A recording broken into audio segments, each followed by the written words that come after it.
Yang menjadi topik kita pada sore hari ini adalah tentang the rise of metaverse.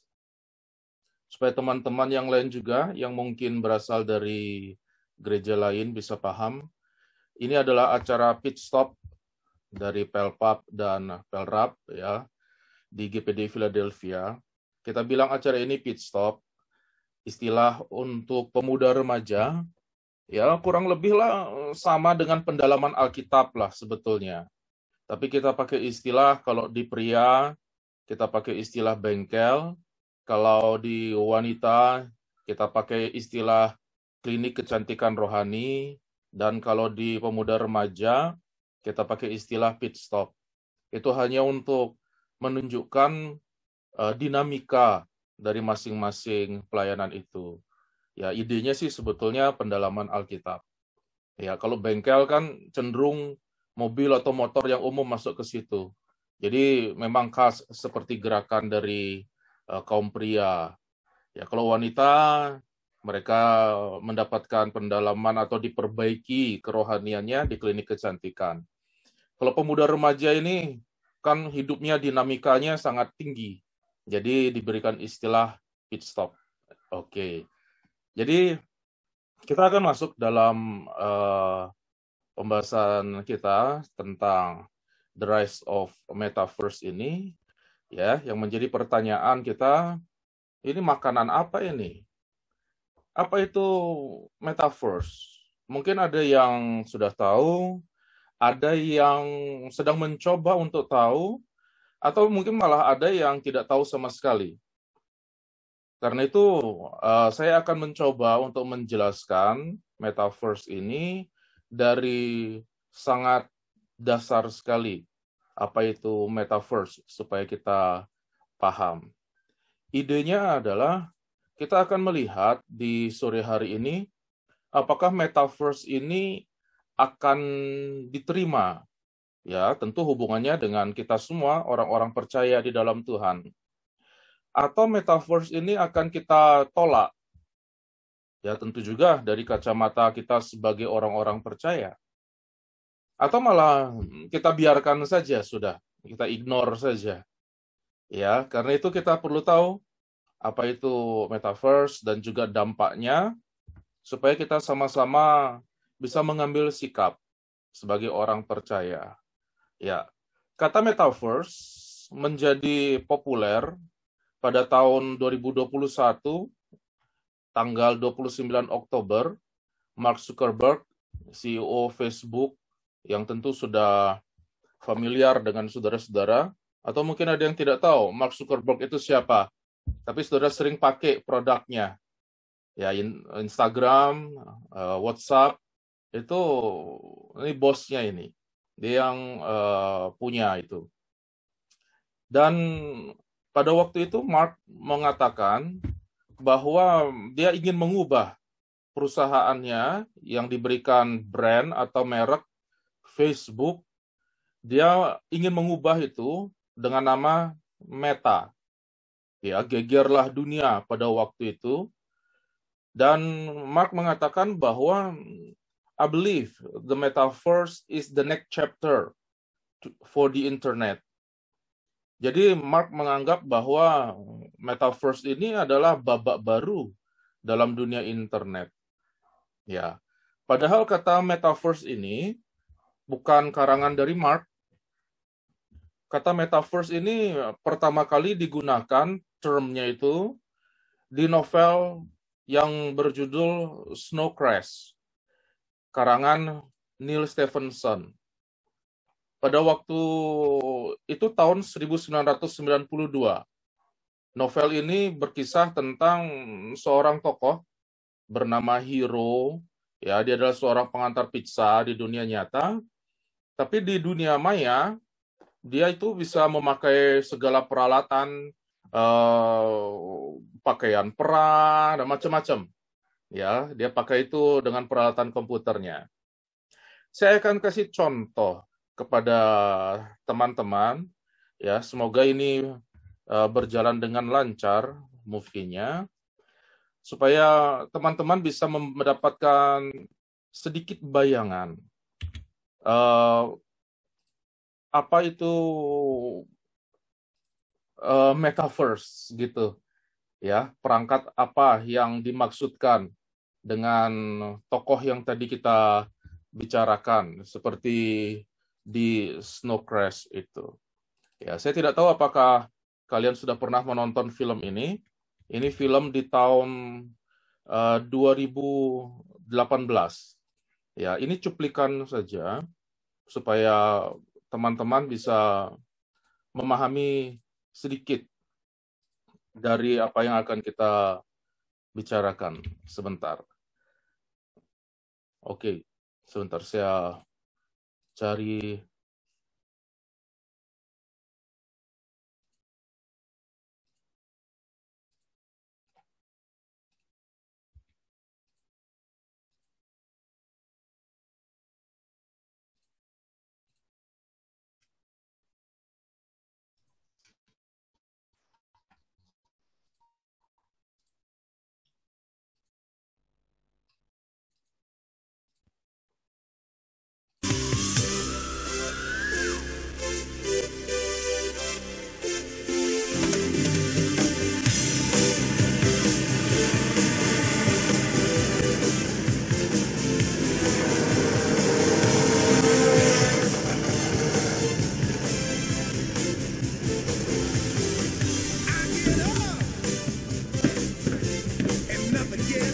Get ready for the field of real. X1. No pain, no gain.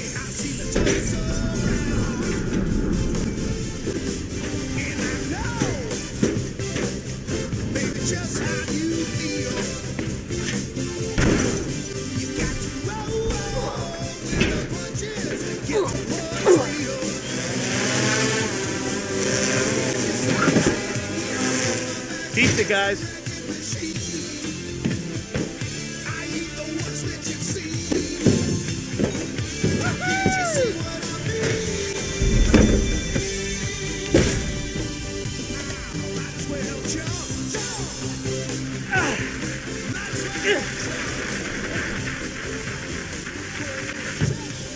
Hello, Wade. Hello, Miss Gilmore. What's the matter? Life getting you down?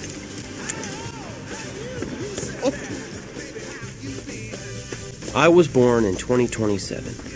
After the corn syrup droughts, after the bandwidth riots, after people stopped trying to fix problems and just tried to outlive them.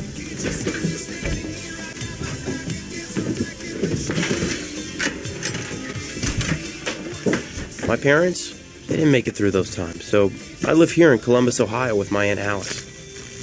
In 2045, Columbus is the fastest growing city on Earth. It's where Halliday and Morrow started gregarious games.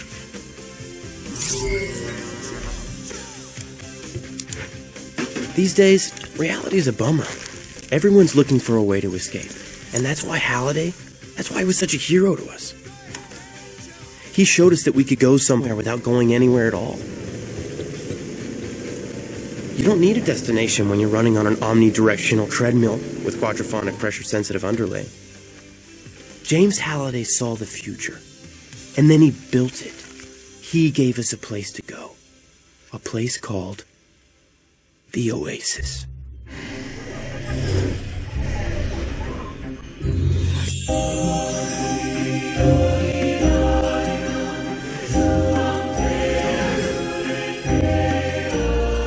This is the Oasis. It's a place where the limits of reality are your own imagination.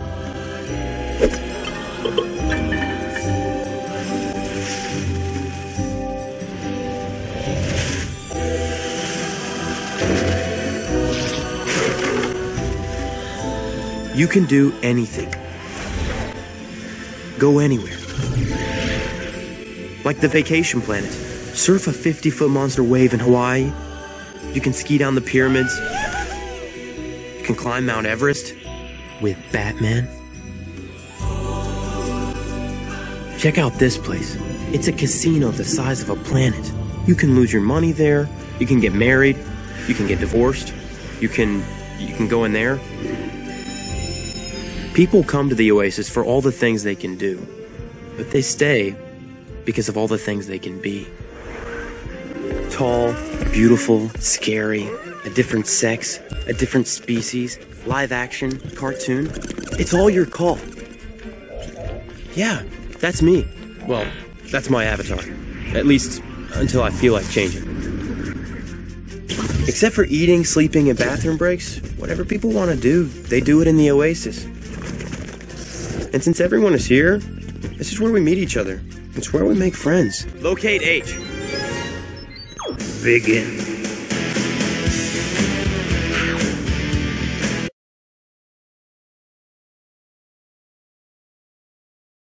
Ya, jadi itu kalian nanti kalau mau nonton kelanjutannya kalian bisa cari mau sewa atau apa sekarang ini. Ya, tapi itu adalah bayangan di mana dunia secara visioner dan gagasan secara ide sudah menggambarkan bahwa suatu saat teknologi akan mengarah ke sana. Dan itu bukan hanya sekedar film saja ternyata yang akhirnya mengarah saat ini hampir menjadi kenyataan. Dan ada banyak sekali media-media yang membahas tentang metaverse atau memiliki ide tentang metaverse, ya terutama buku, ya ataupun film yang paling mudah kalian lihat. Dan mungkin ada di antara kalian masih terlalu muda pada waktu The Matrix diluncurkan. Kalian bisa coba lihat-lihat. Ada 4 seri sekarang. Seri keempat baru dikeluarkan sekarang. Seri pertama udah di tahun 90-an. Itu saya lihatnya waktu saya masih muda dulu. Dan juga ada yang akrab untuk kalian pahami istilahnya tentang avatar. Ya, banyak yang nyangka dulu avatar itu Aang yang kepalanya ada panah itu. Ya, tapi ini film bersejarah ini. Ini film termahal di dunia, tapi juga hasil pemasukannya juga tertinggi di dunia. Ya, yang paling mudah kalian lihat sekarang ada di Disney Plus. Kalau ada di antara kalian langganan streaming Disney Plus, kalian di generasi ini bisa lihat ini Free Guy. Ya, dan ini akan membawa surrogates akan membawa kalian untuk berpikir lebih jauh tentang dunia yang lain, di mana kalian menjadi sosok yang lain, yaitu android, robot yang menyerupai kalian. Ya, ini adalah ide-ide, ya namanya istilahnya ide-ide distopia yang bisa menjadi gagasan untuk manusia sebetulnya ingin ke situ. Jadi ini bisa kalian pakai untuk menggambarkan apa itu metaverse, ya kira-kira dunia yang seperti itu. Sedangkan untuk definisi secara pasti, Mark Zuckerberg memberikan definisi tentang metaverse itu tempat virtual di mana kita bisa bertemu dengan orang-orang di dalam sebuah lingkungan digital. Jadi kita bisa menggunakan internet. Di dalam situ kita bisa melakukan apa saja. Dan seperti tadi yang sudah saya gambarkan, Mark menggambarkan bahwa dunia metaverse ini akan menjadi masa depan dari internet. Tetapi untuk gampangnya, definisi metaverse secara singkat itu sebetulnya adalah gabungan dari kekuatan internet ditambah dengan virtual reality dan augmented reality. Saya akan jelaskan satu-satu. Apa itu virtual reality? Ya, kalau internet saya nggak perlu jelaskan ya. Saya rasa semua kalian sudah paham. Ini kita udah pakai internet nih. Untuk virtual reality, artinya virtual reality itu adalah sebuah teknologi yang membuat pengguna atau usernya dapat berinteraksi dengan lingkungan yang ada dalam dunia maya yang disimulasikan oleh komputer sehingga pengguna merasa berada di dalam lingkungan tersebut. Jadi walaupun dia ada di luar secara nyata ini, tadi kalian sudah lihat contohnya dalam film Ready Player One, ketika pakai satu perangkat komputer, kalian bisa rasanya masuk ke dalam dunia komputer itu.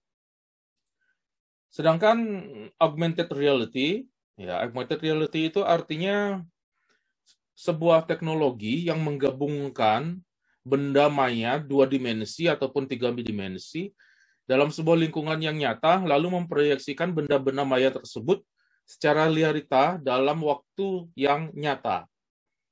Jika kalian bingung dengan definisi ini, saya akan tunjukkan. Kalian perhatikan baik-baik film ini, ya. Excellent.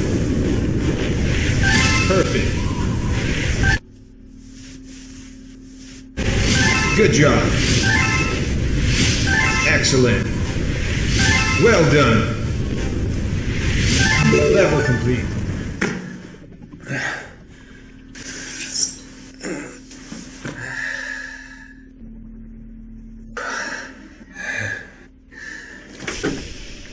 Welcome.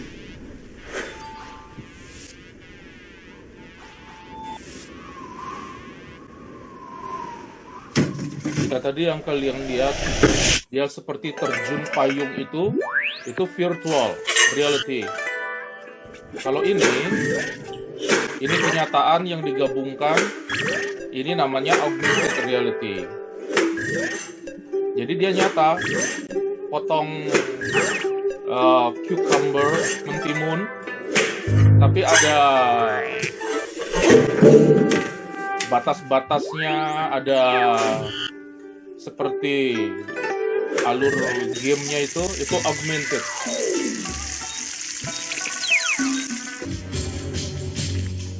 Snail zombies Ini gabungan from yang your baik backyard. untuk kalian lihat contohnya. Itu kenyataannya dia cuma duduk di situ. Life is a journey, and in this journey, Dan dia seperti we melihat all want to do more, tayangan-tayangan informasi. experience more, feel more, Itu augmented and live reality. with no boundaries. And why Sekaligus shouldn't juga we? virtual reality. Sight System presents Sightseeing. Feel free to go anywhere. Reminder, date at 9 p.m. Choose outfit. Itu virtual. Kalian lihat temboknya kosong.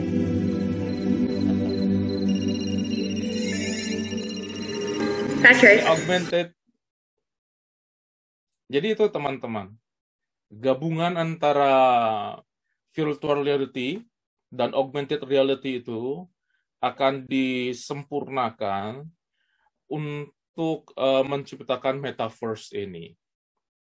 Pertanyaannya adalah, karena kalian sudah jadi hype dengan kata metaverse, apakah metaverse ini sudah ada hari ini?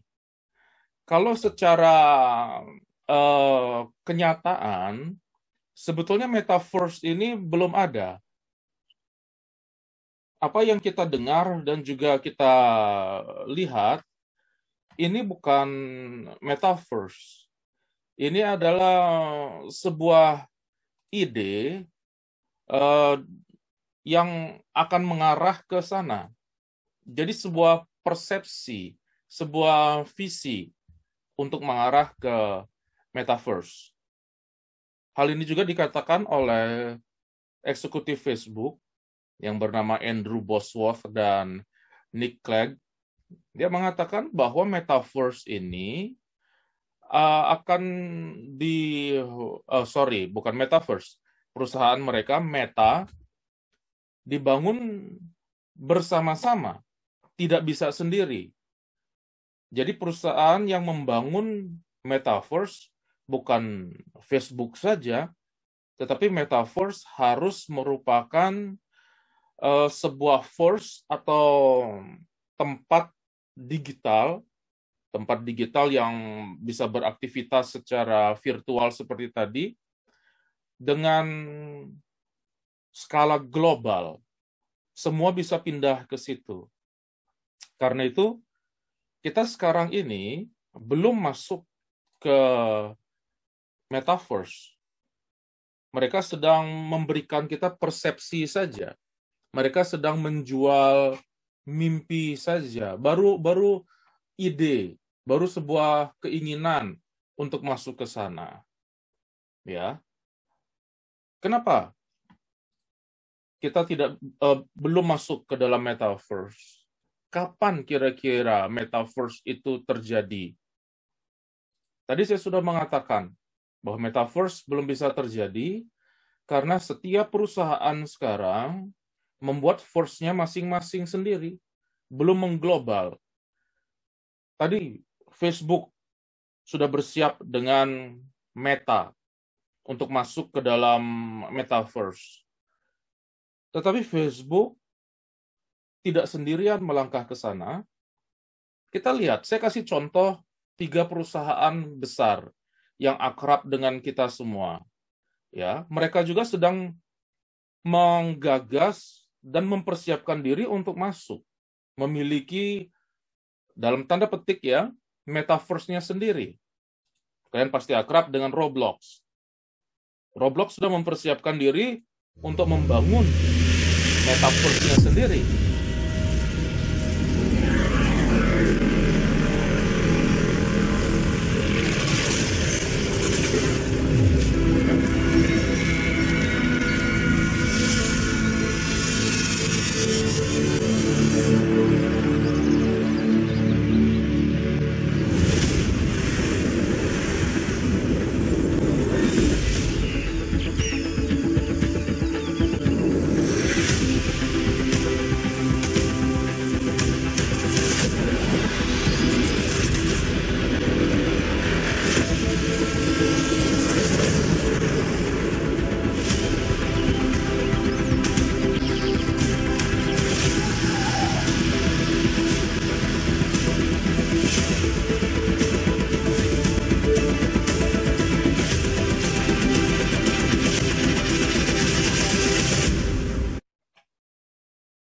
Selain Roblox, ada lagi perusahaan Epic Games.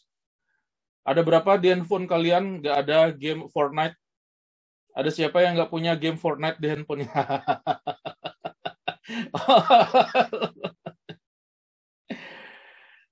Fortnite pun, bukan Fortnite.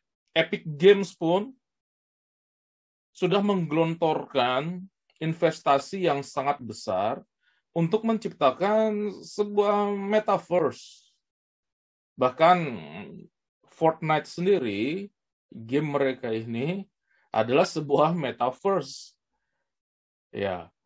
Dan perusahaan Epic Games ini, dia punya sebuah mesin game namanya Unreal Engine.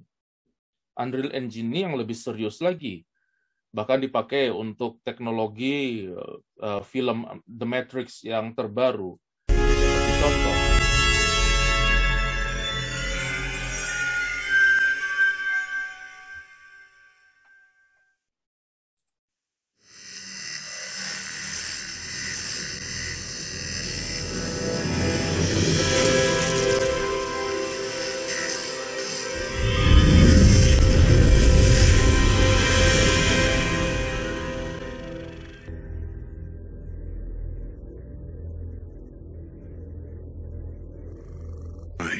I'm Thomas Anderson.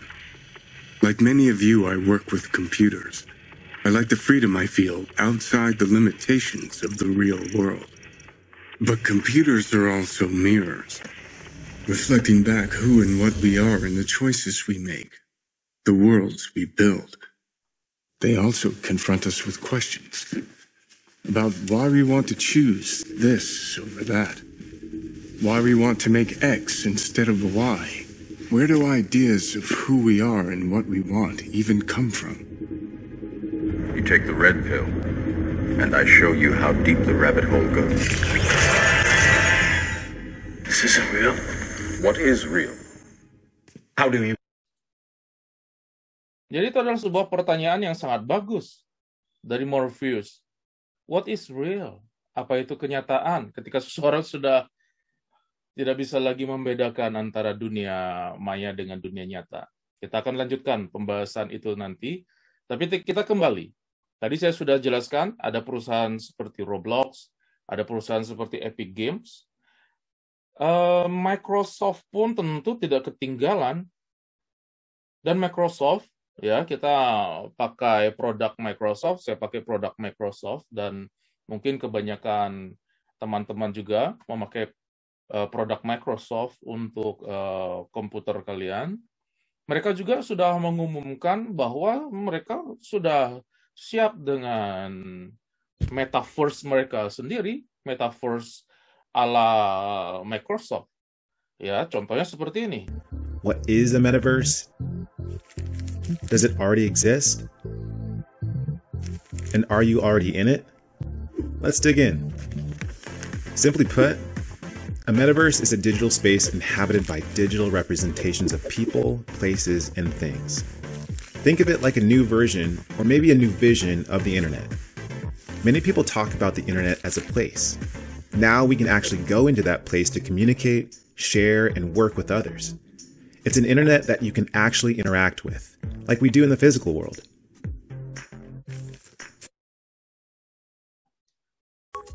Dan Asia pun tidak ketinggalan.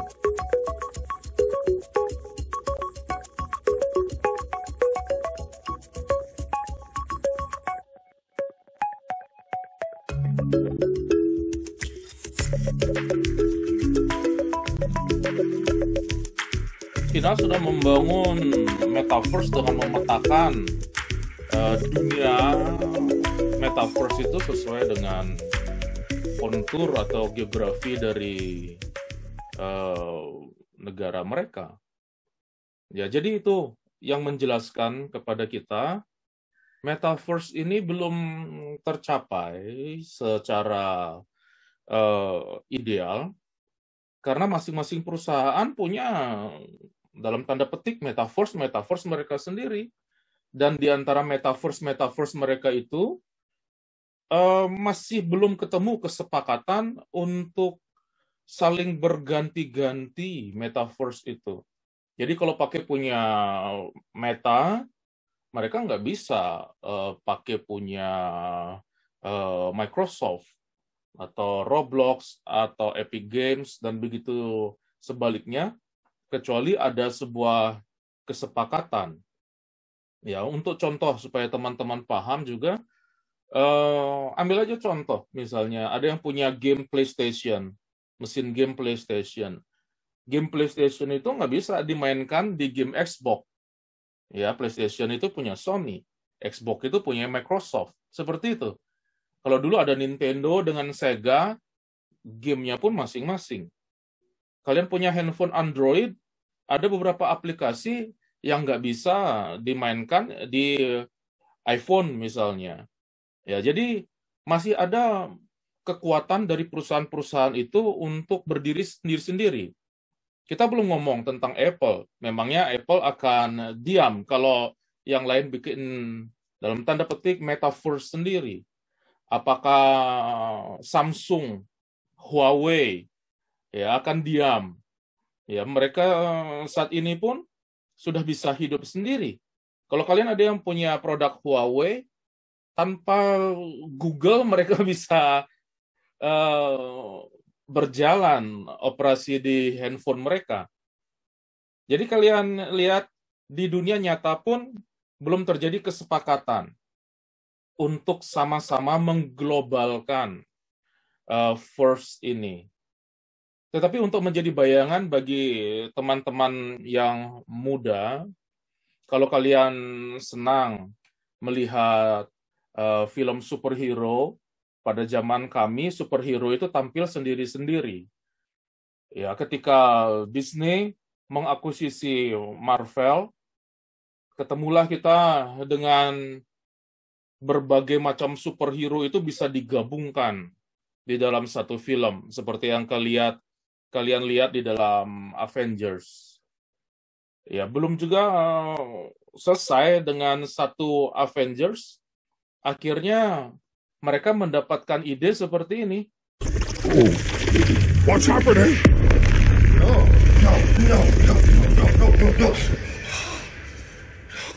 What the hell is that? Oh, that's just a towel.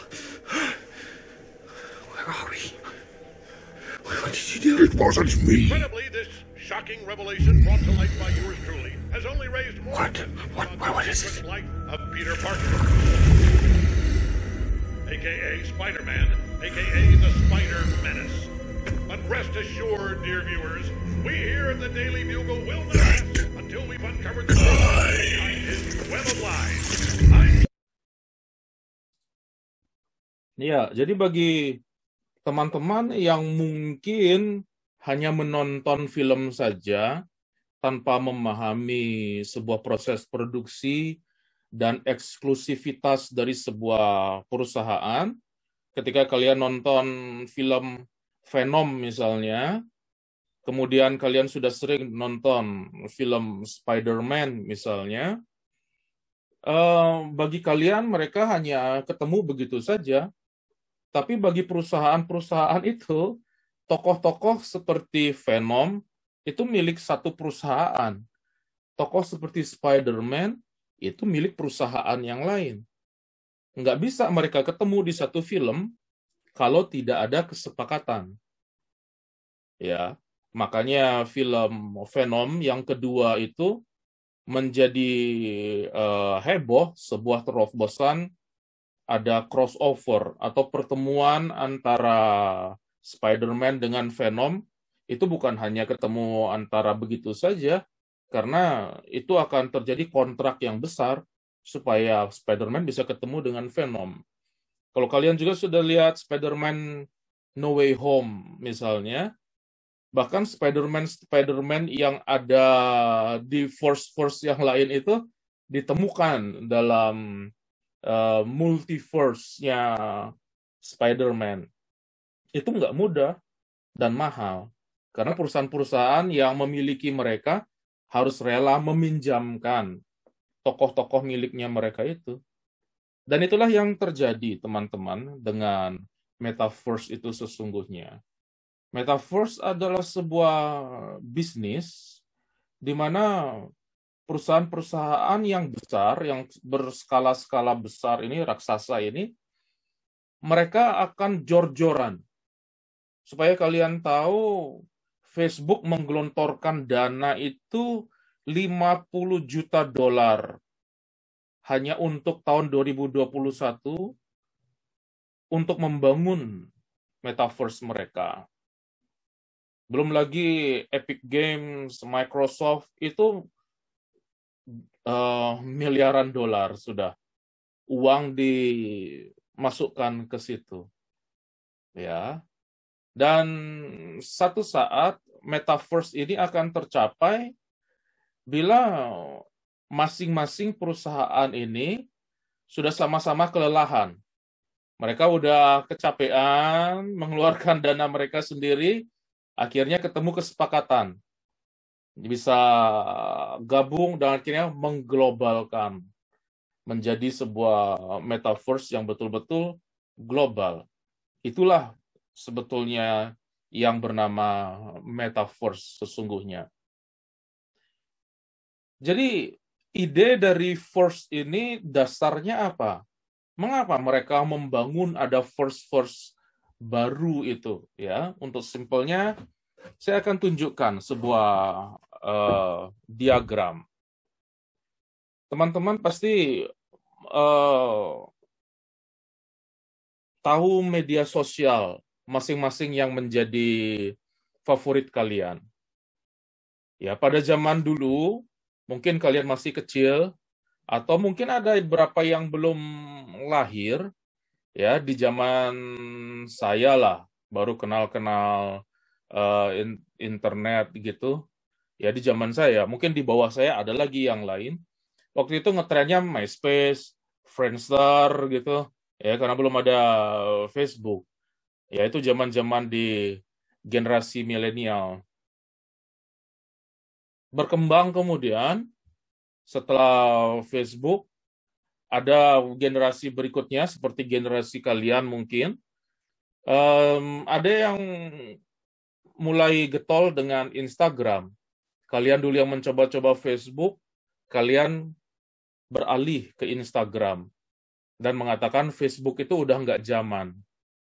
Ya kan? Ada berapa di antara kalian nggak mau pakai Facebook lagi karena kalian bilang udah terlalu penuh, kuno, yang di situ malah papa mamahnya. Jadi nggak enak, masa berteman sama papa mamahnya. Udah, kalian ciptakan sendiri lingkungan kalian. Instagram jadi rame. Di generasi sekarang, semakin mengarah ke masa kini, Instagram, Facebook sudah semakin ditinggalkan karena generasi sekarang kena TikTok. Iya kan? Kalau saya masuk ke TikTok, saya mabuk. Saya pusing. Saya nggak ngerti. Ada yang menyarankan saya untuk pakai TikTok, saya nggak ngerti. Tapi generasi kalian, sekarang kalian ngumpul semua di TikTok. Bahkan kalau kalian lihat berita, perusahaannya Mark Zuckerberg, Meta, mengalami kerugian paling besar sepanjang sejarah. Triliunan dia rugi. Ya, salah satunya karena kalah saing dengan TikTok. Bukan masalah TikTok dengan Metanya, masalahnya generasi berubah, teman-teman. Kenapa saya ajak kalian untuk ngomong seperti ini? Ya, ide untuk kalian memahami tentang generasi ini akan membawa kita supaya kita bisa membentengi diri dengan berkaitan antara generasi ini. Kita bisa saling menasehati sebetulnya. Kita bisa saling mengisi. Kita bisa memberikan pengalaman. Jadi apa yang kita sudah pelajari di Facebook, di Instagram, di TikTok, itu akan menjadi pengalaman untuk kita berhadapan dengan generasi yang terbaru nanti. Kita akan berhadapan dengan ini nih, generasi ini, Alpha. Tadi saya sengaja tunjukkan, sebelum kita mulai, saya tunjukkan anak saya sudah punya channel YouTube sendiri. Dia sudah bisa mengedit animasi video sendiri tanpa saya ajar. Nggak diajar beneran, nggak diajar sama sekali. Dia belajarnya dari YouTube sendiri. Inilah generasi Alpha. Anak saya yang nomor 3, sejak umur 1 tahun pun sudah biasa pegang handphone. Ya, sudah biasa dia menyentuh handphone, sehingga dia menggeser-geser handphone. Ya. Dia pegang handphone yang bahula, yang kayak remote control ini, yang pakai touch-touch, dia kebingungan. Layarnya digeser-geser begini. Sedangkan omanya ketika dikasih smartphone, ya, handphone yang seperti kita pakai ini, omanya malah minta tolong belikan handphone yang biasa yang ada tombol-tombol. Ya, itu yang terjadi. Dan ini saya ingin mengajak kita untuk merenungkan generasi ini. Ya, ada tingkatan generasi ini. Ada sebetulnya Tuhan memberikan kita kesempatan untuk kita saling berbagi pengalaman, untuk saling menjaga, dan tidak saling mencela untuk menghadapi gelombang teknologi yang tidak terbendung ini. Karena teman-teman lihat tadi, metaverse ini belum ada. Itu. Mereka hanya menjual persepsi. Mereka hanya memberikan prototipe, ide. Tetapi hype-nya itu sudah, itu sudah menghasilkan kekayaan yang luar biasa bagi yang punya ide itu. Kalau kalian ada yang tahu Elon Musk, dia punya perusahaan Tesla, SpaceX, Neuralink itu kalau saya nggak salah, perusahaannya itu belum membukukan keuntungan, belum ada laba. Tetapi karena dia menjual ide bisa tinggal di Mars, manusia bisa menyatu dengan Android, kemudian ada mobil yang bisa punya artificial intelligence, bisa nyetir sendiri, orang tertarik untuk kasih uang ke dia. Sahamnya melejit dan sekarang dia menjadi orang terkaya di dunia. Jadi ini adalah proses kita untuk melihat bahwa generasi berubah dan generasi yang awal sebaiknya terus membagi pengalaman supaya generasi baru mereka bisa berjaga-jaga dan juga siap untuk menghadapi apa yang terjadi berikutnya. Saya akan lanjutkan supaya kalian lihat, bila saya tadi bilang metaverse ini adalah ide atau gagasan saja, bagaimana perkembangannya secara nyata untuk saat ini. Ya. Untuk saat ini, metaverse perkembangannya seperti ini. Saya akan tunjukkan.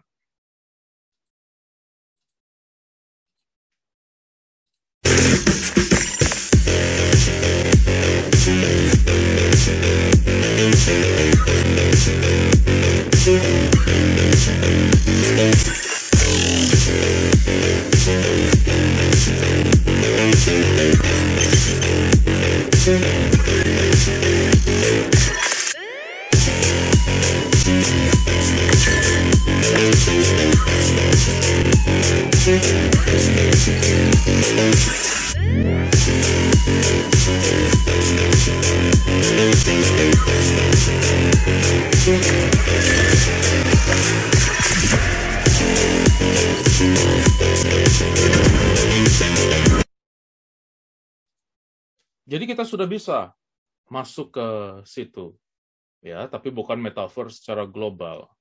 Ya, masing-masing perusahaan punya metaverse sendiri dan memang sudah terbangun, tapi belum cukup sempurna. Untuk hidup di dalam metaverse, kita pahami dulu 3 unsur dari metaverse. Saya harap teman-teman mengingat unsur ini, karena ini akan menjadi unsur yang penting di mana metaverse itu bisa terjadi. Yang pertama, unsur yang membangun metaverse itu adalah cryptocurrency. Ya, mungkin di antara kalian ada beberapa yang sudah akrab dengan istilah cryptocurrency atau uang kripto. Uang kripto ini sebetulnya uang yang nggak ada. Ya, ini adalah uang virtual. Untuk menjelaskan secara mudah, apa sih uang kripto itu? Saya akan menjelaskan secara sederhana. Ya, misalnya ada 3 orang sedang main dagang-dagangan, gitu. Ya, mereka asik sekali main dagang-dagangan, tapi dalam permainan itu tentu perlu mereka mempersiapkan perangkat untuk permainan dagang-dagangan itu. Jadi mereka mempersiapkan ya uang mainan. Adalah salah satu mengambil kertas, kemudian dia menggambar. Katakanlah dia menggambar monyet di uang itu. Jadi ini adalah uang mainan bergambar monyet. Jadi uang monyet-monyetan ini dipakai untuk berjualan di permainan mereka. Tiba-tiba datang anak-anak lain di arena permainan ini. Mereka lihat, asik sekali. 3 temannya ini main. Kemudian mereka bilang, ikut dong, aku mau main juga. Mereka bilang, nggak bisa, karena uang kami ini terbatas. Ya, kami hanya cetak sedikit. Kalau kamu mau, Gimana kalau kami jual uang ini? Kami jual deh. Oh, mereka tanya, karena saking pengen mainnya, mereka tanya, berapa itu harganya? 1.000 rupiah. Mereka mau akhirnya beli uang monyet itu yang dipakai untuk dagang-dagangan. Mereka beli. Oke, 1.000 rupiah mereka kasih. Jadi uang monyet ini diserahkan. Ketika mereka akhirnya main lagi, datang lagi teman-teman mereka yang baru. Dilihat, oh asik sekali mainnya. Mereka mau ikut juga. Sekali lagi seperti itu kejadiannya. Mereka bilang, oh nggak bisa. Karena permainan di sini pakai uang khusus ini. Uang-uangan monyet. Kalau kamu mau ikut permainan ini, kamu harus beli. Mereka lagi tanya, hei, berapa harganya? Untuk kamu 5.000. Bayangkan, uang-uangan monyet tadi yang dijual harga 1.000 karena ada peminatnya, sekarang dijual 5.000. Dan begitu seterusnya. Datang anak-anak baru, dan beralih. Mereka pengen ikut. Jadi uang-uangan monyet ini dari harga 1.000 jadi 5.000, jadi 10.000, 100.000, sampai 1 juta, dan seterusnya. Sekarang Bitcoin itu sekitar antara $40.000. Kalikan saja 14.000. Hampir 1 miliar harganya. Dari nggak ada harganya. Jadi, saya menceritakan ini supaya teman-teman bisa mendapatkan bayangan. Apa itu cryptocurrency? Makanya, semakin tinggi peminat dari permainan ini, semakin tinggi nilai dari uang kripto ini. Tapi tentu proses untuk mendapatkan uang kripto ini nggak segampang saya robek kertas, kemudian saya gambar monyet di sini. Karena untuk mendapatkan uang kripto ini, mereka harus menggunakan teknologi komputer yang sangat tinggi untuk membuka blok istilahnya dengan enkripsi yang terkunci. Jadi mereka perlu perhitungan matematika yang tinggi untuk mereka bisa membuka blok ini baru mendapatkan koin. Sekarang saya akan jelaskan tentang blok untuk mendapatkan cryptocurrency ini. Ya. Istilah untuk mendapatkan cryptocurrency ini dikatakan dengan istilah blockchain. Blockchain ini kalian bisa bayangkan seperti sebuah brankas. Anggap saja ada sebuah brankas yang berisi barang berharga. Ya. Tetapi brankas ini isinya transparan. Bisa dilihat di brankas-brankas yang lain. Katakanlah ini brankas 1, ini brankas 2, ini brankas 3, dan seterusnya. Sampai brankas-brankas yang lain bisa melihat isi brankas yang berharga ini. Sampai di sini kalian paham? Kemudian, oke, untuk mendapatkan akses menuju blok-blok ini, digunakanlah chain. Ini namanya chain. Ya. Jadi, inilah yang disebut dengan istilah blockchain. Jika kalian berhasil untuk membuka blok yang baru, disinilah kalian mendapatkan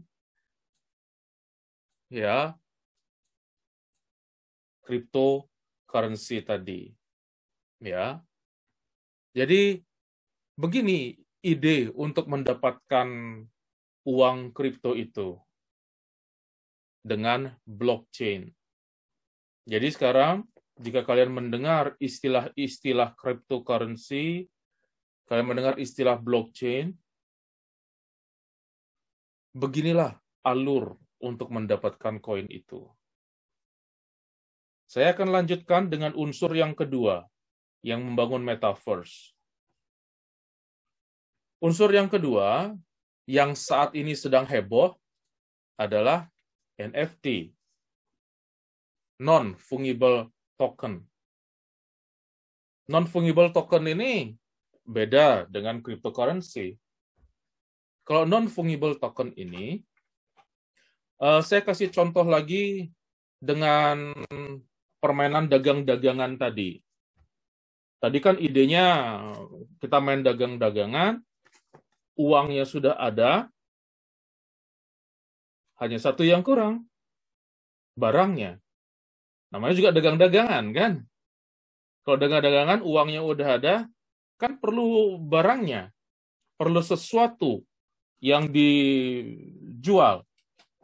Ya, jadi teman-teman yang bermain tadi, anak-anak yang bermain di lapangan permainan tadi, mereka membuat produk. Ya, katakanlah mereka membuat produk yang eksklusif. Hanya ada satu di dunia. Mereka mempersiapkan produk yaitu gambar jin. Ya. Katakanlah sebuah gambar jin warna pink. Ya, kan jarang di dunia ada jin warna pink. Yang kalian lihat di Aladdin jinnya warna biru gitu ya. Dan ini nggak ada di dunia. Satu-satunya yang ada di PAUD itu, ya, di lapangan permainan anak-anak tadi. Jadi sekarang uangnya udah ada, ya, cryptocurrency-nya ada, produknya udah ada nih, barangnya udah ada. Jadi mereka tambah asik nih. Mereka udah punya barang yang bisa dibeli dan dijual. Datanglah lagi teman-teman yang lain. Ternyata mereka tertarik. Dari 1 orang, 2 orang, 3 orang. Akhirnya harga dari gambar jin warna merah muda ini naik terus. Dan itulah yang terjadi pada hari ini. Jika kalian mendengar ada NFT atau produk-produk digital yang tidak ada duanya di dunia, yang terjual dengan harga fantastis, supaya kalian tahu saja, ada produk NFT, harga tertingginya sekarang mencapai 1 triliun. Supaya kalian tahu. Barangnya nggak ada. Kalian mau pegang secara nyata seperti ini nggak ada. Lebih berharga gambar jin pink saya ini, ya, daripada itu memang produk digital nggak ada. Dimakan nggak bisa. Tapi itu menjadi asik karena nggak ada duanya di dunia dan mereka ngerasa bangga punya itu. Itulah ide dari NFT, teman-teman. Jadi itu yang menjadi unsur di metaverse, uangnya ada, cryptocurrency, dan NFT-nya ada, barangnya ada. Nah, sekarang ketika mereka sudah punya uang dan punya barang, mereka tentu sekarang perlu tambahan lagi, yaitu tempat. Mereka sekarang kan sudah punya barang, sudah punya uang, mereka nggak terlalu ngerasa eksklusif dan aman di lapangan bermain itu. Mereka perlu blok-blok. Mereka perlu tempat untuk bermain. Atau mereka perlu tempat untuk mereka istirahat, punya mereka sendiri. Muncullah kemudian virtual land dan properti. Seperti tanah. Kalian punya rumah, di situ harus berdiri di atas tanah. Ya. ada sertifikatnya, dan ini bisa diperjualbelikan. Dan tanah-tanah yang ada di dekat selebriti, misalnya ada dalam permainan itu, ada anak yang terkenal, anak yang ganteng atau anak yang cantik, ada yang primadona di sekolah gitu. Secara nyata kalian nggak bisa punya rumah dekat dia, kalian bangun rumah-rumahan kardus, dan kalian bisa beli space di dekat dari teman yang terkenal itu. Jadi seperti itu di dunia metaverse. Ya, supaya kalian bisa bereksperimen, kalian bisa coba cek nanti. Ini saya baru mencoba. Saya masuk ke sandbox namanya. Ini permainan sandbox. Ya, ini saya coba tadi. Dan jangan lupa kita punya situs Philadelphia or ID. Siapa tahu di antara kalian belum ada yang akses. Nah, ini saya masuk ke sandbox. Ya, itu saya sudah membuat akun di situ. Dan di sandbox ini kalian bisa melihat bahwa 3 unsur pembangun metaverse itu sudah bisa dilihat di situ. Jadi ini jika kalian mau melakukan permainan di situ, kalian membangun avatar dan juga kalian bisa berjual beli secara virtual. Ya, secara virtual, nggak nyata. Jadi inilah ide metaverse, teman-teman. Ya, sebuah alur virtual seperti permainan, tetapi dampaknya nyata. Maka dari itu, sekarang kita perlu untuk melihat bagaimana dengan gereja. Ya, apa yang bisa dilakukan. Karena tadi saya jelaskan walaupun metaverse secara ideal belum terjadi, tetapi metaverse yang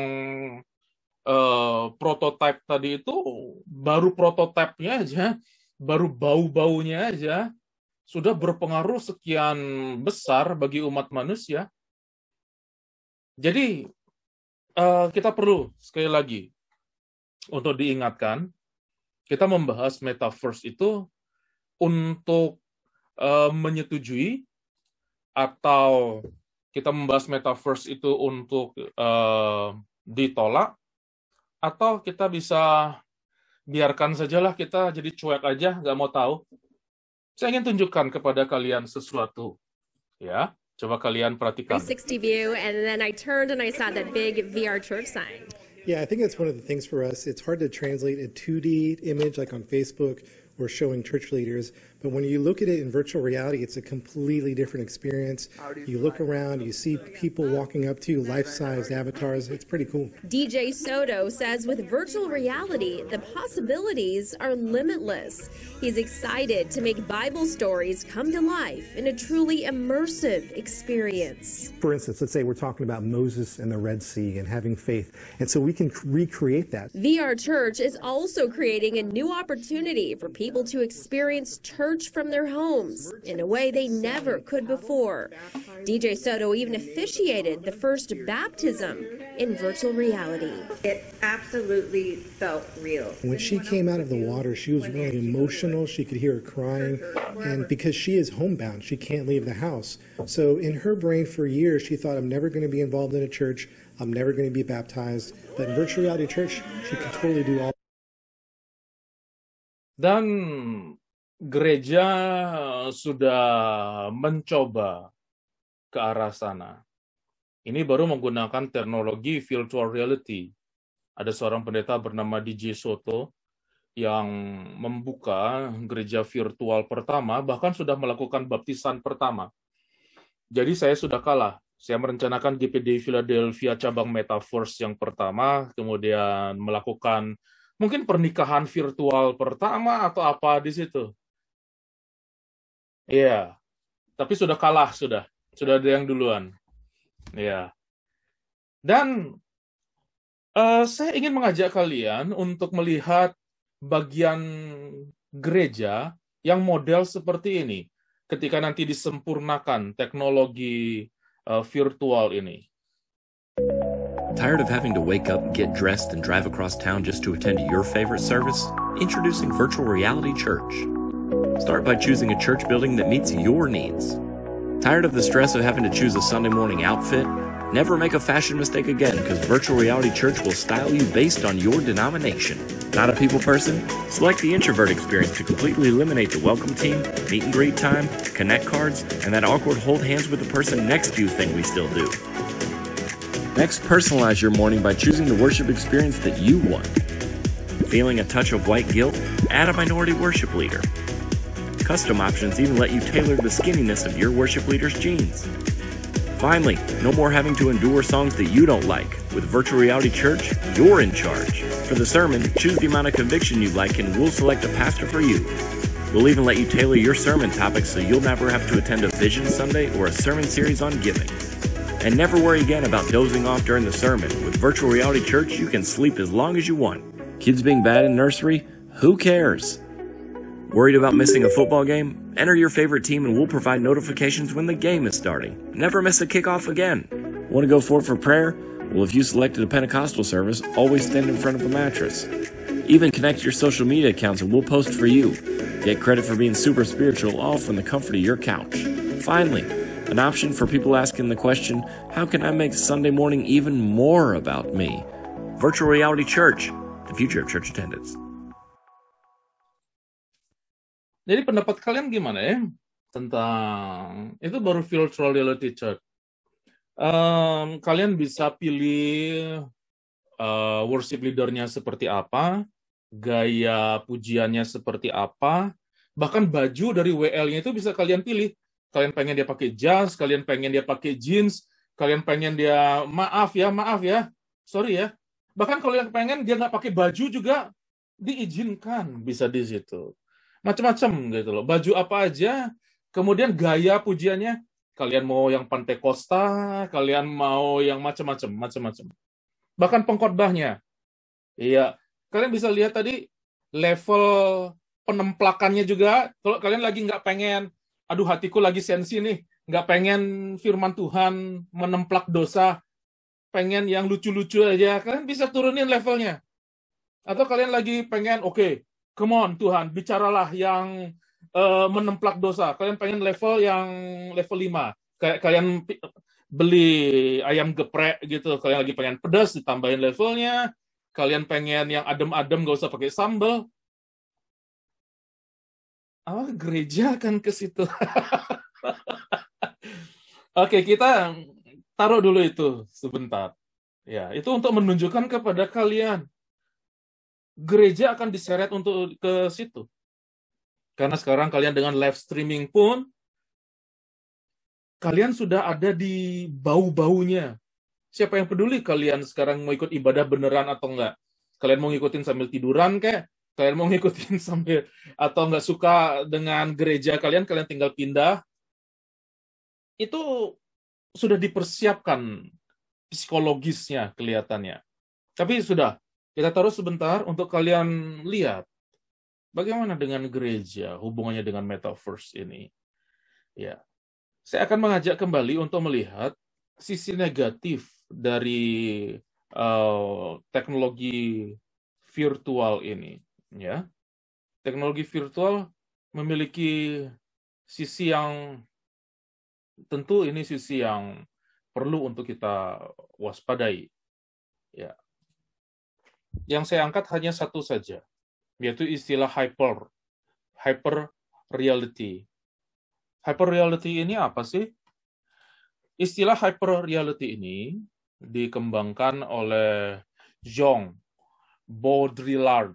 Ya, bukunya itu Simulacra and Simulation. Di tahun 1981 dia menulis itu. Dia mengatakan bahwa hyper reality ini adalah ketidakmampuan seseorang untuk menyadari dan untuk membedakan antara kenyataan dengan simulasi dari kenyataan itu, terutama dalam bidang teknologi, ya kemajuan teknologi di masyarakat postmodern. Jadi maksud dari hyperreality ini, manusia yang sudah saking tercampurnya dengan teknologi virtual, dia tidak bisa lagi membedakan mana yang kenyataan, mana yang simulasi, mana yang enggak nyata. Saya kasih contoh, misalnya untuk saat ini, ada berapa kali saya tegur anak saya, katakanlah anak saya, karena nggak mungkin saya kasih contoh anak orang lain, kan saya nggak kenal juga anak orang lain. Anak saya sangat dekat dengan teknologi seperti tadi. Di satu sisi saya bangga dia bisa pakai YouTube seperti itu, tapi di sisi lain, kalau dia sudah terlalu lama menggunakan YouTube, ya, saya pernah lihat pandangannya itu kosong. Karena terlalu lama, saya ngeri ngelihat dia, pandangannya kosong. Saya panggil namanya, dia ngelihat saya tuh kosong matanya. Makanya saya bilang sama istri saya, coba lihat, kosong dia. Jadi perlu di-ban dia. Dia berapa hari nggak boleh pegang handphone.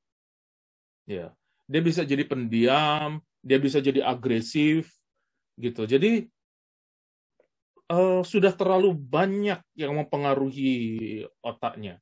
Itu baru sesuatu yang jelas masih perbedaannya. Saya tidak bisa membayangkan jika dia dipakaikan peralatan virtual reality dan dia dibiarkan di situ, katakanlah 24 jam di situ kemudian itu dilepas, apa yang terjadi dengan otaknya? Inilah hyper reality yang tidak hanya berdampak kepada anak-anak, tetapi juga ada banyak orang dewasa yang tidak mampu membedakan antara kenyataan dengan maya, dengan dunia maya. Berikutnya, selain dampak negatif, tentu adalah dampak positifnya. Dan inilah yang akan kita pelajari lebih banyak sebetulnya. Yang ingin saya perkenalkan kepada teman-teman pemuda remaja dan juga jika ada orang tua yang ikut, kita sebetulnya tidak bisa menghindar dari teknologi. Kita tidak bisa berseru dalam nama Yesus, kemajuan teknologi berhenti. Dalam nama Yesus, nggak ada metaverse, nggak boleh ada. Nggak mungkin. Ya, karena dulu pernah terjadi seperti itu, ada banyak tafsiran dari pendeta-pendeta mengajarkan komputer itu angkanya diutak-atik sama dengan 666. Wih, itu antikris, nggak boleh pakai komputer. Atau kemudian ketika masuk ke dunia internet, waduh, ngeri ada internet diutak-atik lagi kata internet, jumlahnya 666. Ya, macam-macam. Tapi ending-endingnya juga mau nggak mau sekarang harus pakai. Kalau nggak pakai internet, kalau nggak pakai komputer, pemberitaan kabar baik tidak berjalan ya di tengah situasi pandemi ini. Karena itu kita akan belajar istilah ini, teman-teman. Kita tidak menghentikan teknologi, tetapi kita belajar untuk menggunakan teknologi itu dengan bijak. Jadi teknologi itu seperti pisau. Kita kan nggak bisa mempunahkan pisau gara-gara pisau dipakai untuk tindak kejahatan. Bisa menyakiti orang, kemudian kita tolak, tidak ada pisau sama sekali. Enggak, itu hanya tools, hanya alat. Kita perlu belajar dan melengkapi generasi baru saat ini cara menggunakan teknologi dengan baik. Enggak kagetan, enggak dalam tanda petik ya merusak dirinya dengan teknologi itu. Jepang memperkenalkan sebuah istilah, ini sangat mengagumkan dunia, ya menggemparkan lah. Mereka membuat istilah yang baik, namanya Society 5.0. Apa ini Society 5.0? Ya, kalian pelajari baik-baik ini nanti. Society 5.0 itu dirumuskan sekitar 3 tahun yang lalu.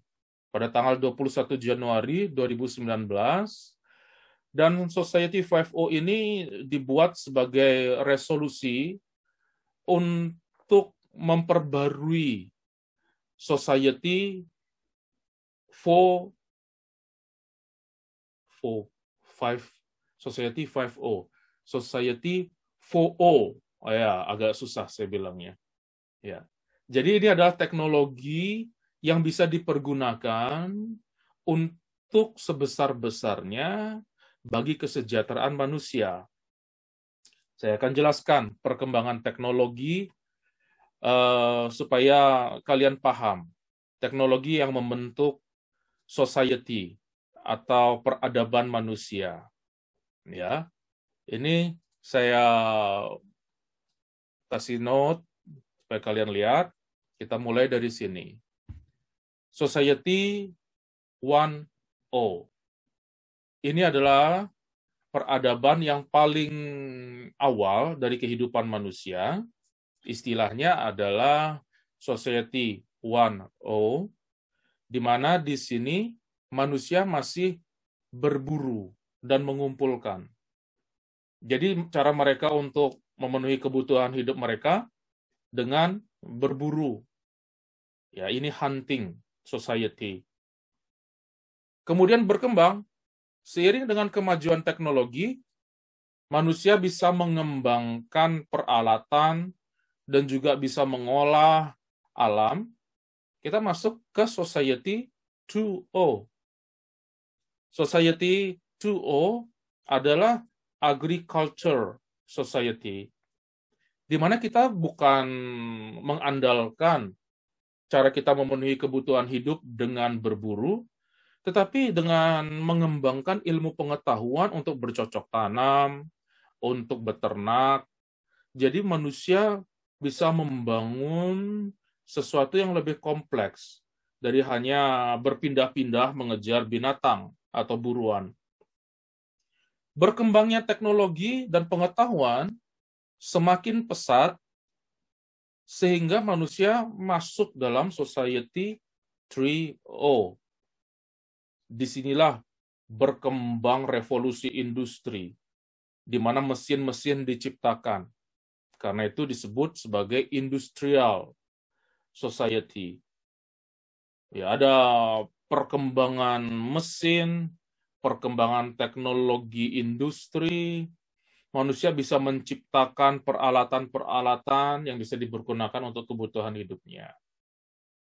Berkembang kemudian, setelah Society 3.0, ini yang kita alami, yaitu Society 4.0, yaitu Information Society.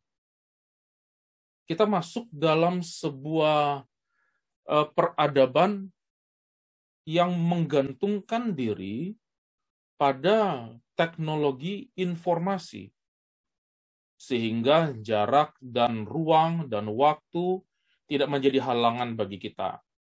Ini contohnya, kita bisa ketemu dengan teman-teman di Australia loh. Kita bisa ketemu dengan teman-teman di Jakarta mungkin. Dan saudara tinggal duduk di rumah. Saya duduk di rumah. Tidak ada batas ruang. Waktu pun bisa kita atur. Jarak tidak terbatas, kita udah ngerasa ketemu. Ini teknologi informasi. Ya. Kemudian, kita sekarang akan melihat, apa itu Society 5.0?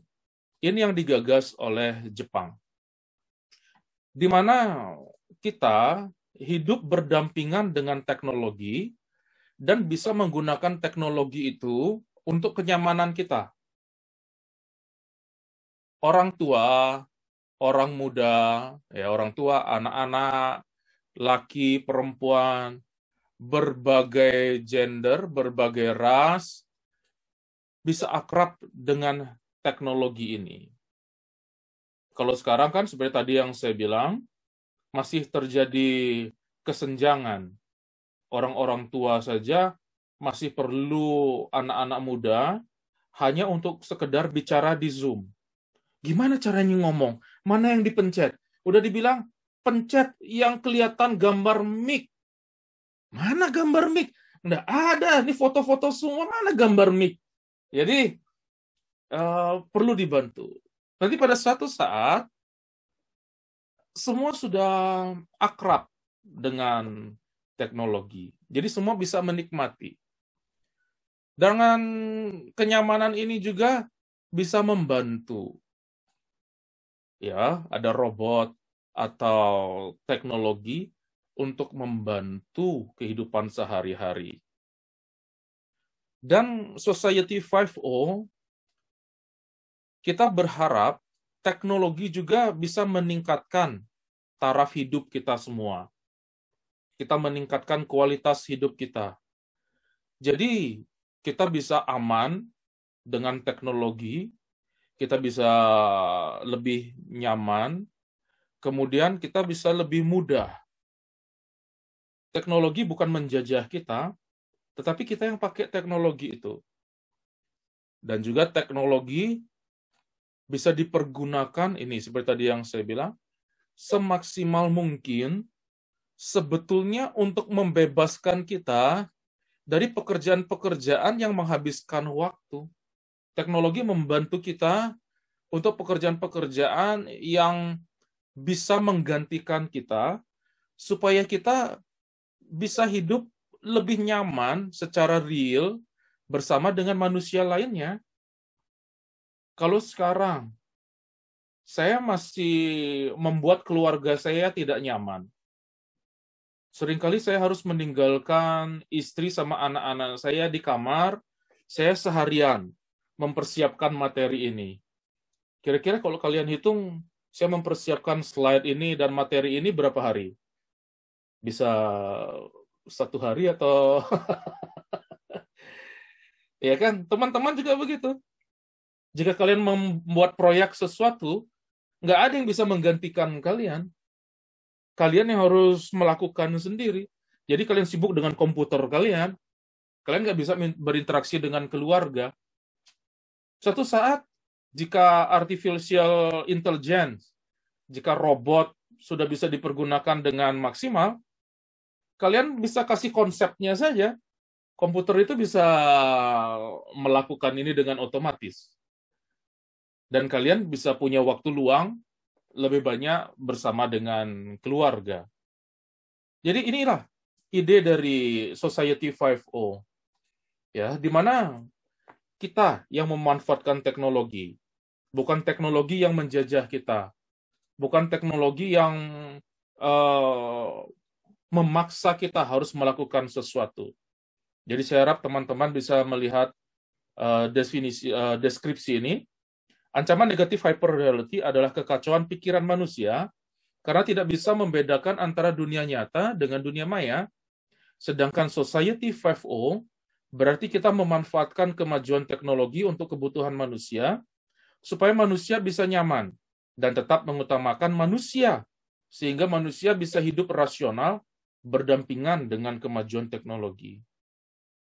Makanya tidak kebetulan jika khotbah beberapa waktu yang lalu, ya saya didorong untuk lebih banyak bicara tentang kemanusiaan, untuk menghindari kita ini masuk dalam sebuah realita palsu yang memperhatikan sesuatu yang berbeda dari manusia yang lainnya. Ya, mari kita lihat dalam ayat Firman Tuhan, Hosea 4 ayat yang ke-6. Umatku binasa karena tidak mengenal Allah. Karena engkaulah yang menolak pengenalan itu, maka aku menolak engkau menjadi imamku, dan karena engkau melupakan pengajaran Allahmu, maka aku juga melupakan anak-anakmu. Jadi Tuhan sudah mengingatkan kepada kita tetap apapun teknologinya, pengetahuannya, untuk kita selamat, perbesarlah pengetahuan tentang Tuhan. Dan diingatkan satu lagi di dalam Amsal 19 ayat yang kedua, tanpa pengetahuan, kerajinan pun tidak baik. Orang yang tergesa-gesa akan salah langkah. Jadi ini adalah ide supaya kita bisa hidup seimbang, menerima apa yang akan terjadi di depan kita. Apakah akan terjadi hyper reality apakah akan terjadi Society 5.0, kita bisa belajar untuk mengantisipasinya. Jadi kita kembali, bagaimana kita merespon. Tadi kita sudah melihat generasi kita, ada masing-masing generasi yang bisa saling mengingatkan dalam masa transisi ini. Saya akan mengajak teman-teman untuk melihat sedikit lagi untuk bagian terakhir dari pembahasan kita, bahwa teknologi metaverse ini mencakup tiga bidang utama, ya, 3 pondasinya. Selain unsur dari metaverse tadi, uang kripto, NFT, dan juga tanah atau properti virtual, untuk bisa membangun teknologi metaverse diperlukan operating system seperti Windows, Android, Mac, atau Linux misalnya, itu operating system. Dan juga diperlukan peralatan, untuk virtual augmented reality developer, diperlukan desainer dari metaverse ini. Ada yang coding, ada yang arsiteknya, ya. Dan diperlukan perangkatnya, peralatannya. Seperti kita sekarang ketemu dengan Zoom, kalau nggak ada handphone, kita nggak bisa Zoom. Kalau nggak ada komputer atau laptop, kita nggak bisa Zoom. Perlu perangkatnya. Jadi ada 3 fondasi utama untuk membangun metaverse. Tetapi, dari semua unsur dan fondasi yang kita pelajari, yang paling penting adalah ada manusia yang memakainya. Segala teknologi itu memerlukan kita. Jadi kalau kita mau tahu bagaimana sikap gereja atau sikap kita dengan fenomena ini, kita harus belajar untuk melihat apa yang ada di balik fenomena hype metaverse ini. Dunia virtual akan membawa kita kepada keberbahayaan. Yang pertama adalah manusia akan percaya adanya parallel universe. Ada berapa di antara kalian yang sudah mencoba untuk meraba-raba, atau siapa tahu ada yang sudah mencoba untuk belajar? Apakah ada dunia yang lain? Apakah ada kembaran saya, seperti ada Spider-Man-nya 1, Tobey Maguire, ada Spider-Man-nya Andrew Garfield, ada Spider-Man-nya Tom Holland. Ada berapa Spider-Man? Ada berapa Tony? Ada berapa? Kita akan menghadapi generasi yang mencoba untuk meneliti sampai kepada titik-titik yang paling kecil dari kehidupan, bukan hanya sekedar atom, sampai kepada subatom. Kemudian jika ketemu lagi yang lebih kecil, akan ketemu dalam dunia fisika diistilahkan partikel Tuhan. Dampak berbahayanya apa, teman-teman? Ketika ketemu penelitian sampai ada partikel Tuhan, orang nggak akan percaya adanya Tuhan seperti saat ini. Nggak percaya penciptaan. Yang dipercaya adalah manusia itu ada dengan partikel-partikel fisika, partikel-partikel seperti ini. Jadi mereka nggak akan percaya tentang sorga dan neraka. Tidak akan percaya dengan kematian dan kehidupan. Karena kalau saya mati di sini, di tempat lain saya bisa hidup. Ada berapa di antara teman-teman yang nonton The Flash? Ya, saya nggak tahu apakah pernah nonton The Flash Paradox. Ya, nanti suatu saat coba lihat. Itu Flash karena saking cepatnya lari gitu, dia bisa pindah-pindah multiverse. Dia ketemu Flash yang lain. Dia bisa mengubah timeline, waktu. Ya, kalau kalian lihat Justice League, Kan The Flash bisa menghentikan waktu sepersekian detik gara-gara dia cepat.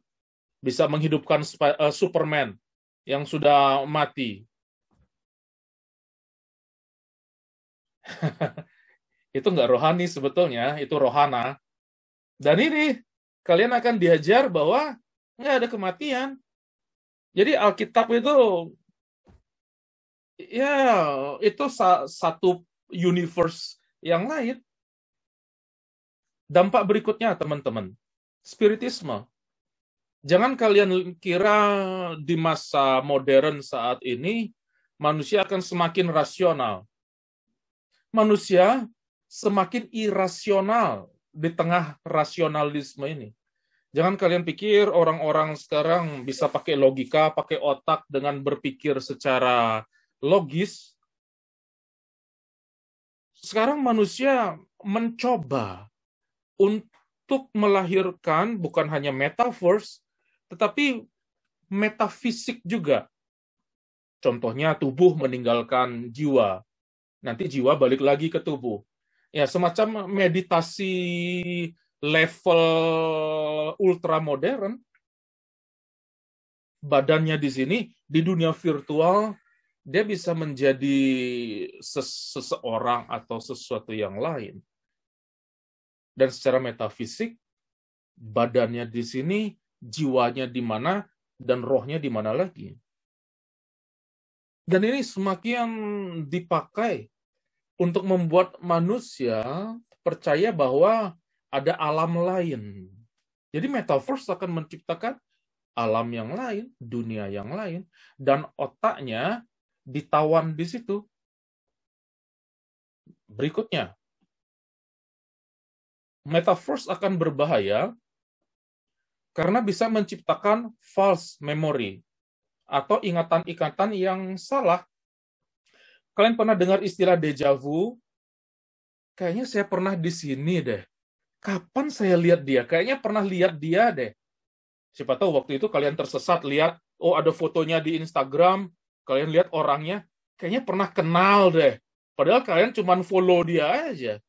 Kalian nggak kenal, dia nggak kenal. Atau kalian nonton filmnya, kalian ngerasa kenal sama dia, padahal bukan dia. Itu baru sekarang. Tapi di dunia metaverse, kalian bisa punya pacar yang virtual, yang beda dengan pacar kalian di dunia ini. Ada suami punya istri virtual. Ada istri punya suami virtual. Atau ada yang punya anak virtual. Ada yang punya orang tua virtual. Kalau kalian nggak suka dengan orang tua kalian sekarang yang nyata ini, mama suka ngomel, papa cuek banget, nggak bisa diajak ngomong, kalian pakai perangkat VR kalian, pergi ke metaverse, di sana kalian bisa ciptakan papa mama ideal idaman kalian. Dan kemudian ketika kalian balik ke dunia nyata, kalian bayangkan ingat-ingatan kita itu. Jadi kita akan berhadapan dengan generasi yang rentan dengan gangguan psikologi dan juga bipolar. Punya dua kepribadian karena dia punya ingatan-ingatan yang dia sendiri bingung. Karena otaknya menyimpan memori yang tidak nyata. Dan salah satu yang berbahaya lagi adalah self-centered. Metaverse akan menyediakan, seperti tadi yang kalian lihat ketika bergereja, menyediakan fasilitas yang kalian senang. Apapun yang menyukakan hati kalian. Kalian bisa menciptakan apa yang kalian suka dan menolak yang kalian nggak suka. Waktu generasi saya, misalnya, dulu kami cuma punya TV hitam putih. Itu pun nggak ada remote control. Kalau mau ganti channel, ya cetak-cetak begitu. Dan pilihannya juga yang nggak ada gunanya ganti channel karena nggak ada pilihan. Cuman satu doang, TVRI. Cuma TVRI. Dan saya ingat waktu saya kecil, kalau saya telat bangun, misalnya ada film karton sekitar jam 5 sore, saya bangun jam 6, udah lewat tuh film karton, nunggu lagi seminggu lagi baru dia muncul. mau nangis kayak, mau guling-guling kayak, nggak bisa diputerin lagi, udah, hilang. Minggu depan lagi untuk ngikutin.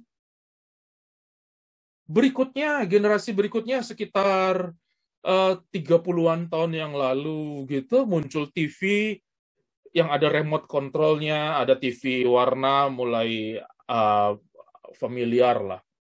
Mulai muncul stasiun TV swasta. Kita udah bisa milih deh. Ya baru milih channel doang, nggak bisa milih siaran. Seperti tadi, kalau telat bangun atau kelewatan ada kegiatan, nggak bisa ngulang lagi. Coba lompat ke masa kini. Kalian bisa nonton apa saja, dengar apa saja, musik apa saja, rekaman apa saja, di mana saja, kapan saja, dan apa yang kalian suka. Kalau kalian nggak suka, kalian tinggal skip. Bahkan kalian bisa susun apa yang kalian sukai dengan playlist sendiri. Kalian punya dunia sendiri. Nggak perlu orang lain. Dan ini akan meningkatkan keakuan. Segalanya kalian anggap berputar di diri kalian. Bayangkan jika generasi tumbuh di tengah dunia ini yang membuat mereka mampu memuaskan diri sendiri untuk mencintai diri mereka sendiri.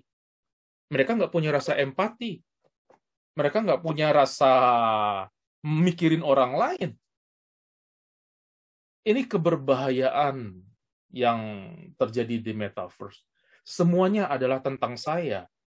Saya mau ke gereja juga, saya nggak bisa dipaksa untuk melayani, untuk ngikut aturan. Saya yang menciptakan aturan.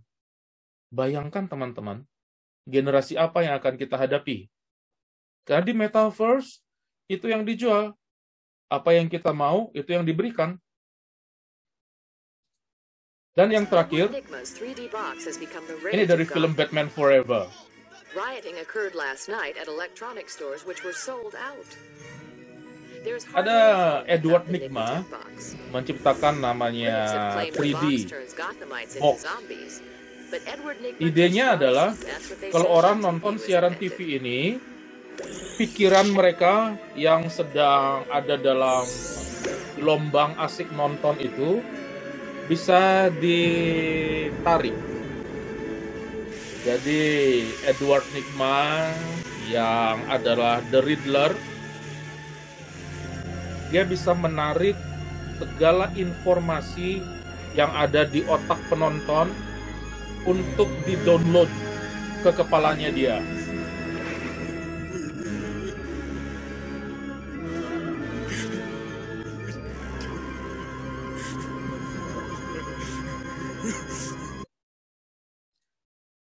Dan kalau kalian tidak sadar, itulah yang terjadi dalam dunia metaverse, yaitu pembajakan privasi.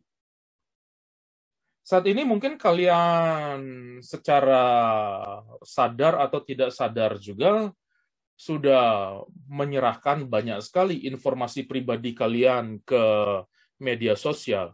Bahkan dengan sukarela, kalian foto nilai kalian, nomor induk kalian, KTP kalian, boarding pass kalian, ya, nama papa mama kalian, alamat kalian, nomor telepon kalian, umur kalian, tempat tanggal lahir kalian, yang sering kalian pakai jadi PIN atau password. Dengan sukarela kalian serahkan semua di medsos. Ya, semua lingkaran teman-teman kalian, aktivitas kalian sehari-hari, kalian check in di situ, di mana kalian foto, kalian kasih tag, kalian ada di tempat itu. Orang sudah tahu aktivitas kalian. Orang sudah tahu minuman kesukaan, makanan kesukaan, dan apa, buku, dan macam-macam. Teman kalian, dan macam-macam. Coba kalau kalian nggak percaya, kalian baru search di Google, misalnya, tentang sepatu, misalnya, sepatu Nike, misalnya. Ya, tiba-tiba kalian lompat ke Instagram atau ke Facebook, kalian dikasih iklan sepatu-sepatu. Kalian pernah ngerasain itu nggak? Apa yang kalian cari di Google, kalian nggak bilang ke Facebook, kalian nggak bilang ke YouTube, kalian nggak bilang ke Instagram. Media itu menyediakan iklan sesuai dengan apa yang kalian cari. Karena mereka kerjasama, berbagi apa yang kalian cari. Jadi di masa depan, teman-teman, inilah fenomena yang akan dihadapi. Atau mungkin kalian akan menghadapinya. Makanya saya merasa perlu untuk memberitahu ini sejak masa muda kalian, atau bahkan jika ada orang tua yang menyaksikan ini, atau pemimpin-pemimpin Kristen, pemimpin-pemimpin gereja menyaksikan ini, kita berhadapan dengan fenomena metaverse yang perlu perhatian kita. Ada hal-hal yang tidak ditunjukkan, tetapi dampaknya akan berhubungan dengan apa yang sudah saya sampaikan tadi, parallel universe, spiritisme, false memory, self-centered, dan pembajakan privacy. Jadi sekarang apa sih pendekatan yang perlu kita lakukan? 1 Timotius 4 memberikan tips seperti ini dalam ayat 13-16. Kalian catat baik-baik dan kalian ingat ini baik-baik. Ini adalah slide terakhir, ayat yang menjadi kesimpulan atau pamungkas bagi kita. Sementara itu, sampai aku datang bertekunlah dalam membaca kitab-kitab suci, dalam membangun dan dalam mengajar. Jangan lalai dalam mempergunakan karunia yang ada padamu, yang telah diberikan kepadamu oleh nubuat, dan dengan penumpangan tangan sidang penatua. Perhatikanlah semuanya itu, hiduplah di dalamnya, supaya kemajuanmu nyata kepada semua orang. Awasilah dirimu sendiri, dan awasilah ajaranmu. Bertekunlah dalam semuanya itu. Karena dengan berbuat demikian, engkau akan menyelamatkan dirimu dan semua orang yang mendengar engkau. Jadi saudara-saudara, teman-teman, ya, dan juga orang tua yang menyaksikan, tips supaya kita mampu untuk menghadapi era baru ini, jika kita berhadapan dengan metaverse, kita perlu untuk mendidik dan melengkapi generasi kita dengan hal-hal yang bersifat nyata. Jadi orang tua luangkan waktu lebih banyak dengan anak-anak. Usahakan jika memang bisa bertemu, bisa memeluk mereka dengan nyata, bisa dengar mereka bicara dengan nyata, ya usahakanlah semaksimal mungkin seperti itu. Jika memang tidak bisa, memang tugas di luar kota atau ada kesibukan yang lain, baiklah, bisa dipahami. Tapi terus terang saya juga sangat prihatin, misalnya ada suami atau istri, ya tidak salah, silakan saja. Hanya untuk sekedar mengucapkan selamat ulang tahun, dia perlu untuk buat status dulu atau buat komen di suaminya. Padahal bangun tidur tadi sama-sama.